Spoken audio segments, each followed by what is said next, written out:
Hello guys,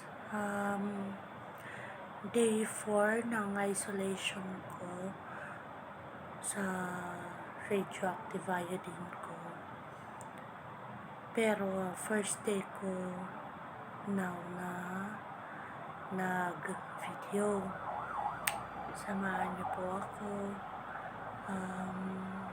Actually may 2 weeks akong isolation period for my radioactive iodine radiation.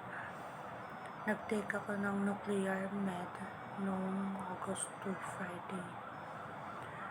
Ngayon, nandito ako sa room ko. Yan.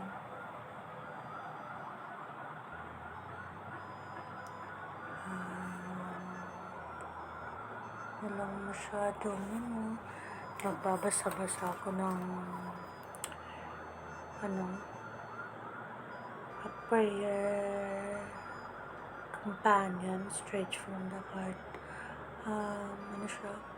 Bible, words of God. Tapos yun, may isa akong cellphone. Yan, walang TV, walang libangan, higa-higa lang. Yan.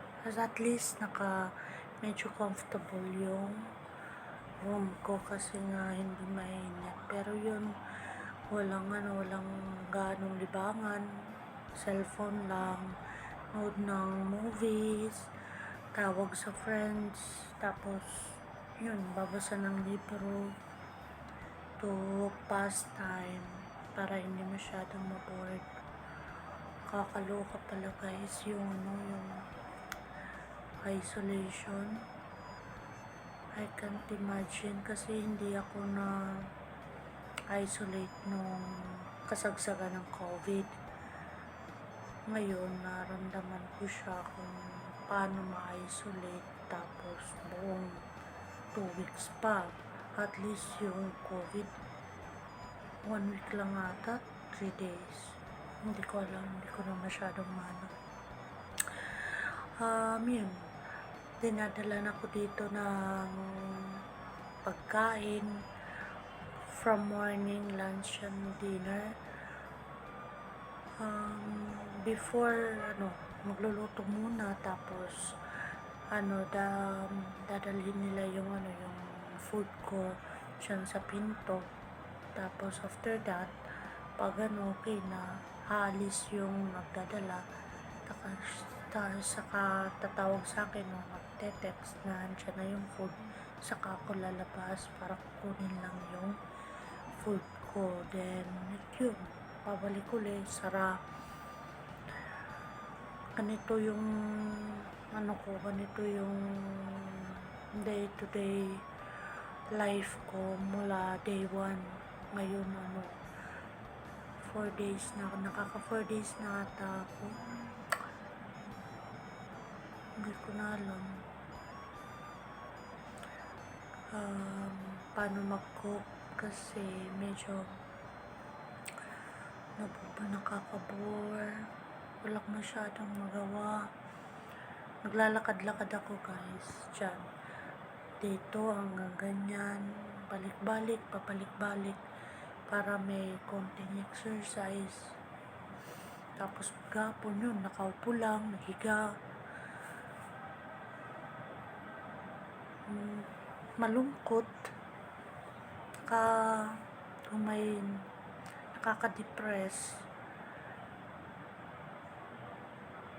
Ilang days pa lang, mayroon pa akong 10 araw na bubunuin.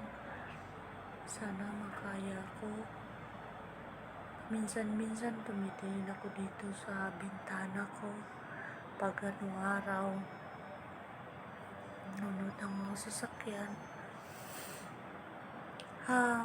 Nga pala yung may sakit po kasi ako sa papillary thyroid carcinoma, stage 1 cancer. Hopefully magapan pa. Ayun, kaya nag-YouTube ako, TikTok, para medyo malibang-libang naman, kwento yung buhay ko. Samahan niyo naman po ako para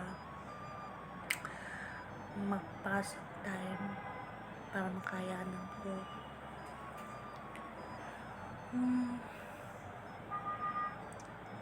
Wala na pa ba? Ayun lang.